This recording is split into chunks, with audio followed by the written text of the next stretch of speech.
Hello friends, welcome to our channel. AP గ్రామీణ ప్రాంత మహిళలకైతే ఒక బంపర్ నోటిఫికేషన్ అయితే రావడం జరిగింది. కేజీబీవీ స్కూల్స్ నుంచి అయితే మనకు ఒక నోటిఫికేషన్ రావడం జరిగింది. ఇందులో దాదాపు 1059 పోస్టులైతే వీళ్ళు రిక్రూట్‌మెంట్ చేసుకుంటున్నారు.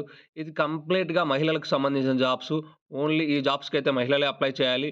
ఇందులో 10థ్ నుంచి ఇంటర్, డిగ్రీ ఇలా క్వాలిఫికేషన్‌ని బట్టి ప్రతి ఒక్కరికైతే జాబ్స్ ఉన్నాయి. అలాగే ఎడ్యుకేషన్ లేని వాళ్ళకి కూడా ఇందులో జాబ్స్ అయితే ఉన్నాయి. కుక్కు, హెడ్ కుక్కు, ఏఎన్ఎం ఇలాంటి కొన్ని జాబ్స్ అయితే ఎడ్యుకేషన్ లేకున్న వాళ్ళు కూడా అప్లై చేయొచ్చు. ఇందులో మంచి సాలరీ అయితే ఉంటుంది. ఈ జాబ్స్‌కి ఎలా అప్లై చేయాలి అన్నది నేను కంప్లీట్‌గా ఈ వీడియోలో చెప్పడం జరిగింది. కాబట్టి మీరు ఈ వీడియోని ఎండ్ వరకైతే చూడండి. ఈ జాబ్‌కి ఎవరు ఎలిజిబుల్, ఎలా అప్లై చేయాలి అండ్ ఈ జాబ్స్ ప్రాసెస్ ఎలా ఉంటుంది అన్నది నేను ఈ వీడియోలో చెప్పడం జరిగింది. ఈ జాబ్స్‌కి సంబంధించి మనకి 1095 పోస్టులైతే వీళ్ళు రిక్రూట్‌మెంట్ చేసుకోవడం జరుగుతుంది. ఇందులో టైప్ 3కి సంబంధించి 564 పోస్టులు, టైప్ 4కి సంబంధించి 531 పోస్టులు. మొత్తం 1095 పోస్టులైతే వీళ్ళు ఈ నోటిఫికేషన్ ద్వారా రిక్రూట్‌మెంట్ చేయడం అన్నది జరుగుతుంది. ఈ నోటిఫికేషన్‌లో ఏ డిస్ట్రిక్ట్‌లో ఎన్ని పోస్టులు ఖాళీగా ఉన్నాయనేది కూడా వీళ్ళు మనకిక్కడ మెన్షన్ చేయడం జరిగింది నోటిఫికేషన్‌లో. ఇక్కడ మీరు నోటిఫికేషన్‌లో చూస్తే ఏ డిస్ట్రిక్ట్‌లో ఎన్నెన్ని పోస్టులు ఖాళీగా ఉన్నాయి, ఏ వేకెన్సీస్ ఉన్నాయి. ఇక్కడ శ్రీకాకుళం, మన్యం, విజయనగరం, కాకినాడ, ఏలూరు, ప్రకాశం ఇలా అన్ని డిస్ట్రిక్ట్‌కి సంబంధించి వీళ్ళు నోటిఫికేషన్‌లో క్లియర్‌గా ఇచ్చారు. ఏ డిస్ట్రిక్ట్‌లో ఏ పోస్టులు ఖాళీగా ఉన్నాయి.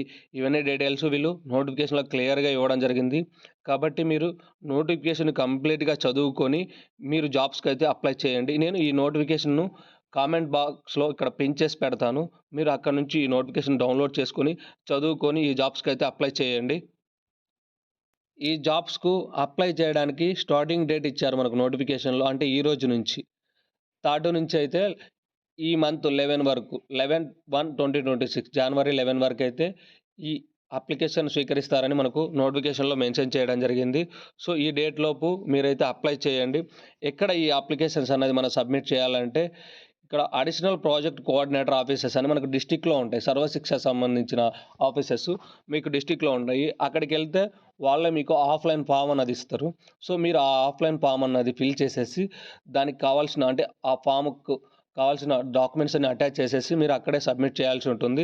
సబ్మిట్ చేసిన తర్వాత వీళ్ళు 12థ్ మండలం వైజు ప్రొవిజనల్ లిస్ట్ అన్నది చేస్తామని ప్రిపరేషన్ చేస్తామని అయితే మనకు ఇక్కడ నోటిఫికేషన్‌లో ఇచ్చారు. తర్వాత 19థ్ డిస్‌ప్లే చేస్తామన్నది. తర్వాత call for interview for applied candidate వచ్చేసేసి 23-24 వరకు. ఇక్కడ 23-24 వరకైతే ఇంటర్వ్యూకి కాల్ చేస్తామని చెప్పారు. తర్వాత preparation of final selection list merit wise అంటే 1:1 రేషియో కింద ఇంటర్వ్యూ అనేది కండక్ట్ చేసేసి వీళ్ళు సెలక్షన్ అయితే చేయడం జరుగుతుంది. ఇది 28థ్. సో, తర్వాత placing before the district level selection committee for approval అంటే డిస్ట్రిక్ట్ సెలక్షన్ కమిటీ ఉంటుంది. తర్వాత అప్రూవల్ అయిన తర్వాత మీకు పోస్టింగ్ అన్నది ఇవ్వడం జరుగుతుంది. రిపోర్టింగ్ డే అంటే మనకు పోస్టింగ్ వచ్చేసేసి తర్వాత రిపోర్టింగ్ డ్యూటీ వచ్చేసేసి ఇక్కడ ఇచ్చారు చూడండి. 1, 2 అంటే ఫిబ్రవరి 1 తారీఖైతే మనం రిపోర్టింగ్ ఇవ్వాల్సి ఉంటుంది డ్యూటీకి. ఇక్కడ ఏజ్ లిమిట్ ఇచ్చారు చూడండి. A candidate should not cross in the 45 years అని చెప్పేసేసి 45 ఇయర్స్ లోపున్న వాళ్ళంతా ఈ జాబ్స్‌కైతే అప్లై చేసుకోవచ్చు.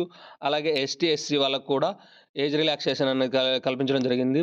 తర్వాత ఏదైనా ఎక్స్ సర్వీస్ మెన్ వాళ్ళకైతే 45 ఇయర్స్ ఇక్కడ ఇచ్చారు. సో, ఇలా అయితే ఏజ్ లిమిట్ అయితే వీళ్ళు నోటిఫికేషన్‌లోనే మెన్షన్ చేయడం జరిగింది. సో, దీన్ని బట్టి మీరు అప్లై చేసేసుకోండి. ఇక్కడ కొన్ని జాబ్స్ అన్నది మనము ఎడ్యుకేషన్ లేకుండా కూడా వీళ్ళు రిక్రూట్‌మెంట్‌లో కల్పించడం జరిగింది.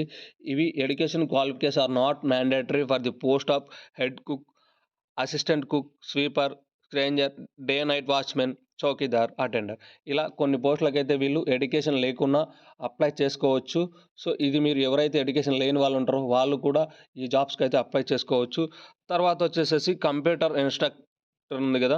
ఇది డిగ్రీ ఉండాలి. డిగ్రీలో బీకామ్ చేసున్నా, లేకుంటే పీజీడీసీఎం సర్టిఫికేట్ కలిగున్న కంప్యూటర్‌కి సంబంధించి వాళ్ళైతే ఈ జాబ్స్‌కైతే అప్లై చేసుకోవచ్చు. వొకేషనల్ ఇన్‌స్ట్రక్టర్ ఇలా చాలా పోస్టులైతే ఉన్నాయి. అకౌంటెంట్ క్వాలిఫికేషన్‌కి సంబంధించి ఇలా అకౌంటెంట్ క్వాలిఫికేషన్‌కి సంబంధించి, తర్వాత వార్డెన్ క్వాలిఫికేషన్‌కి సంబంధించి ఇక్కడ నోటిఫికేషన్‌లో ఇచ్చారు చూడండి. ఈ పోస్టులన్నీ మీరు చూసుకొని ఇక్కడ part time teacher qualifications, ANM nurse ఇలా ఉన్నాయి చూడండి. ఇలా ఈ పోస్టులన్నీ వీళ్ళు నోటిఫికేషన్‌లో ఎన్నున్నాయో ఖాళీగా కూడా మెన్షన్ చేశారు. ఏ జాబ్స్‌కైతే సూటబుల్ అవుతారో ఆ జాబ్స్‌కైతే మీరు మీ ఎడ్యుకేషన్‌ని బట్టయితే అప్లై చేసుకోండి. ఇది చాలా మంచి అవకాశం. గ్రామీణ ప్రాంతాల్లో మహిళలకైతే ఇదొక చాలా మంచి అవకాశం అని చెప్పొచ్చు మనము. ఈ సెలక్షన్ ప్రాసెస్ అంతా డిస్ట్రిక్ట్ కలెక్టర్ దీనికి చైర్మన్‌గా వ్యవహరించడం జరుగుతుంది. తర్వాత డిస్ట్రిక్ట్ ఎడ్యుకేషన్ ఆఫీసర్ మెంబర్‌గా ఉంటారు. తర్వాత అడిషనల్ ప్రాజెక్ట్ కోఆర్డినేటర్‌లు ఉంటారు. తర్వాత డిప్యూటీ ఎడ్యుకేషన్ ఆఫీసర్స్ ఉంటారు మెంబర్‌గా. ఇలా వీళ్ళ కమిటీ ఆధ్వర్యంలో మనకు సెలక్షన్ అన్నది చేయడం జరుగుతుంది. ఈ పోస్ట్‌లకు సంబంధించి సాలరీసు యాస్ పర్ ఆప్‌కోస్ గైడ్‌లైన్స్ అంటే ఆప్‌కోస్‌లో ఔట్‌సోర్సింగ్ ఎంప్లాయీస్ ఉంటారు గదా! వాళ్ళకు ఏవైతే వర్తిస్తాయో మనకు అవే వర్తిస్తాయి. ఎందుకంటే ఇవి కంప్లీట్‌గా ఔట్‌సోర్సింగ్‌కి సంబంధించిన జాబ్సు. సో, ఆప్‌కోస్‌కి సంబంధించిన సాలరీస్ ఏవైతే వర్తిస్తాయో ఈ జాబ్స్‌కి సెలెక్ట్ అయిన వారికి కూడా అవే సాలరీస్ వర్తిస్తాయి మనకు. యాస్ పర్ ఆప్‌కోస్ గైడ్‌లైన్స్ అని మనకి ఇక్కడ ఇవ్వడం జరిగింది. ఈ జాబ్స్ ఫస్ట్ లోకల్ క్యాండిడేట్స్‌కే ప్రిఫరెన్స్ ఇస్తారని మనకు ఇక్కడ చెప్పడం జరిగింది. ఎవరైతే ఫస్ట్ ఆ మండలంలో లోకల్ క్యాండిడేట్స్ ఉంటారో, వాళ్ళ ఆధార్ బేస్ చేసేసుకొని వాళ్ళు లోకల్ క్యాండిడేట్సా లేదా అన్నది ఇక్కడ ఫైనలైజ్ చేసేసి వాళ్ళకైతే జాబ్స్ అన్నది కల్పించడం జరుగుతుంది. ఎందుకంటే ఫస్ట్ లోకల్ క్యాండిడేట్స్‌కి ఆ మండలంలో ఉన్న వాళ్ళకు కల్పిస్తామని మనకు వీళ్ళు నోటిఫికేషన్‌లోనే చెప్తున్నారు. సో, అలాగే రెసిడెన్షియల్ సర్టిఫికేట్ కూడా వీళ్ళు వెరిఫై చేసి ఆ జాబ్స్ అన్నది లోకల్ క్యాండిడేట్సా కాదన్నది చూసి వీళ్ళు జాబ్స్ అనేది ఇవ్వడం జరుగుతుంది. సో, ఎవరైతే ఈ జాబ్స్‌కి అప్లై చేయాలనుకుంటున్నారో, డిస్ట్రిక్ట్‌లో ఉన్న అడిషనల్ ప్రాజెక్ట్ కోఆర్డినేటర్ ఆఫీస్‌కెళ్ళైతే మీరు అప్లికేషన్ సబ్మిట్ చేయాల్సుంటుంది. అలాగే ఇదొక మంచి అవకాశం కాబట్టి గ్రామీణ ప్రాంతాల్లో ఉన్న మహిళలైతే ఈ అవకాశాన్ని సద్వినియోగం చేసుకోండి. మీరు అప్లికేషన్‌కి సంబంధించిన ఏవన్నా డౌట్స్ ఉన్నా కామెంట్ సెక్షన్‌లో అయితే మెన్షన్ చేయండి. నేను ఖచ్చితంగా రిప్లై ఇవ్వడం అన్నది జరుగుతుంది. Thank you.